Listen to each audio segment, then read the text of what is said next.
Hi friends, నేను మీ doctor Swapna Chekkuri from Hyderabad women and fertility centre. Welcome to my channel.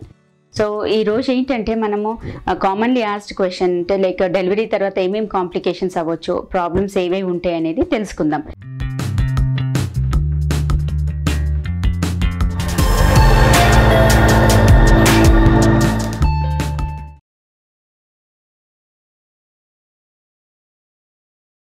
So basically following delivery అంటే delivery తర్వాత లేడీస్కి immunity levels down అవుతాయి.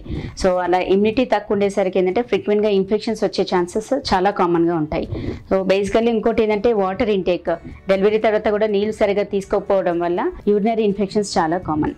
And especially వాళ్ళు urinary infection ఉంటే ఎలా తెలుసుకోగలుగుతారంటే ఫీవర్ విత్ చిల్స్, అంటే చలి రావడము, వణుకొచ్చడము, అండ్ యూరిన్ పదే పదే అండ్ వెళ్ళినప్పుడు కూడా కొంచెం కొంచెంగా రావడము, కొందరికి ఏంటంటే యూరిన్లో బ్లడ్ పడడము, ఇవన్నీ సిమ్టమ్స్ ఉంటాయి.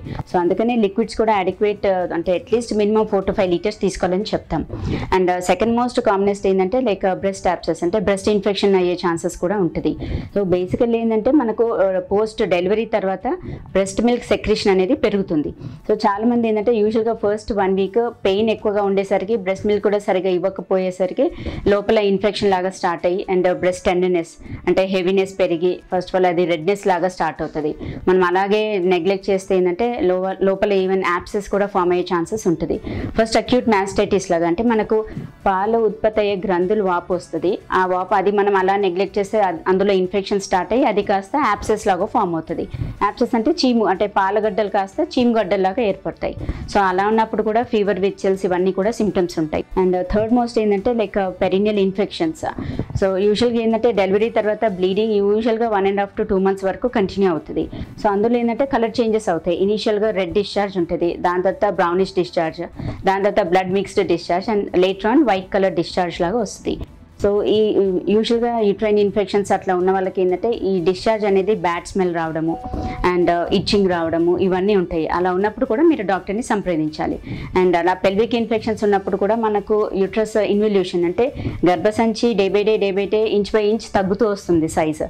కొందరికి ఏదంటే ఇన్ఫెక్షన్స్ ఉన్నప్పుడు ఆ గర్భసంచి కూడా అడిక్వేట్ సైజ్ అంటే ముడుచుకోలేకపోతుంది. సో దానివల్ల కూడా మనకు యూట్రైన్ సబ్ ఇన్వల్యూషన్ అయ్యే ఛాన్సెస్ ఎక్కువగా ఉంటాయి. అండ్ ఫోర్త్ మోస్ట్ కామనెస్ట్ ఏంటంటే ఎపిసోటమీ వూండ్ ఇన్ఫెక్షన్. ఇప్పుడు కొందరికి నార్మల్ డెలివరీస్ అయినప్పుడు కింద మనకు కట్ చేసి స్టిచెస్ చేయాల్సిన అవసరం పడుతుంది. సో ఆ వూండ్ ఇన్ఫెక్షన్ అంటే అది మనం నీట్గా హైజీనిక్గా మెయింటైన్ చేసుకోలేకపోతే కింద కుట్లు పడే చోట కూడా అంటే ఎపిసోటమీ వూండ్ ఇన్ఫెక్షన్ కూడా అయ్యే ఛాన్సెస్ ఉంటుంది. సో అలా ఉన్నప్పుడు ఏమవుతుందంటే మనకు మళ్ళీ again foul smelling vaginal discharge, అంటే దుర్వాసన వస్తూ ఉంటుంది. And at the same time ఆ స్టిచెస్ అనేది ఓపెన్ అప్ అయ్యే ఛాన్సెస్ ఉంటుంది. సో అలా ఉన్నప్పుడు కూడా మానడానికి చాలా టైం పడుతుంది. And next one is constipation, అంటే మలబద్ధకం. చాలా మందికి ప్రెగ్నెన్సీలో ఉంటుంది, at the same time delivery తర్వాత కూడా అది అలాగే కంటిన్యూ అవుతుంది. సో అలా కాన్స్టిపేషన్ ఉన్న వాళ్ళకు కూడా వాళ్ళు ప్రెషర్ ఎక్కువగా పెట్టేసరికి ముందల స్టిచెస్ అనేది ఏవైతే ఉంటాయో ఆ స్టిచెస్ ఓపెన్ అప్ అయ్యే ఛాన్సెస్ కూడా ఉంటుంది. సో బేసికలీ కాన్స్టిపేషన్ ఉండకుండా చూసుకోవాలి. అంటే మనము ఫుడ్లో కూడా ఫైబర్ ఫుడ్ బాగా తీసుకోండి అంటాము. పీచు పదార్థం అంటే బీరకాయ, సొరకాయ, పొట్లకాయ, ఆకుకూరలు ఇలాంటివి బాగా తీసుకోవాలి. అండ్ ఫ్రూట్స్లో కూడా పైనాపిల్ కానీ జామకాయ అట్లాంటివి తీసుకున్న పీచు పదార్థం అడిక్వేట్గా ఉంటుంది. అండ్ లిక్విడ్స్, నీరు కూడా తాగే నీళ్ళు కూడా గోరువెచ్చని నీళ్ళు తీసుకోమని చెప్తాము. అండ్ ఆకుకూరలు బాగా తీసుకోవాలి. సో ఈ జాగ్రత్తలు అన్నీ ఫాలో అవుతాయంటే మనకు కాన్స్టిపేషన్ రిలీవ్ అవుతుంది, at the same time stitches పైన ప్రెషర్ పడదు. అండ్ నెక్స్ట్ ఏంటంటే లైక్ యూరినరీ ఇన్కాంటినెన్స్, అంటే చాలా మందికి లైక్ డెలివరీలోనే అంటే ప్రెగ్నెన్సీలోనే బికాస్ ఆఫ్ ప్రొజెస్ట్రాన్ అన్ని మజిల్స్ కూడా ల్యాక్స్గా అవుతాయి. సో ఎస్పెషలీ పెల్విక్ మజిల్స్ కూడా. అండ్ మోరోవర్ నార్మల్ డెలివరీకి హెల్ప్ అంటే యూస్ఫుల్ అయ్యేటట్టుగా మజిల్స్ స్ట్రెచ్నింగ్ కానీ అవన్నీ కూడా అవుతుంది under the influence of progesterone hormone. So post delivery and ప్రెగ్నెంట్గా ఉన్నప్పుడు ఏంటంటే యూరినరీ ఇన్కాంటినెన్స్, అంటే బేబీ పెరుగుతున్న కొద్ది ఆ ప్రెషర్తో ఏంటంటే కొందరికి యూరిన్ లీకేజ్ అవ్వడం కానీ యూరిన్ పదే పదే రావడం అట్లా ఉంటుంది. అండ్ ఈవెన్ ఆఫ్టర్ డెలివరీ కూడా కొందరికి సేమ్ థింగ్ కంటిన్యూ అవుతుంది. సో ఆ యూరినరీ ఇన్కాంటినెన్స్ రాకుండా తగు జాగ్రత్తలు తీసుకోవాలి. అంటే బేసికలీ ఎస్పెషలీ ఇది more commonest after normal delivery.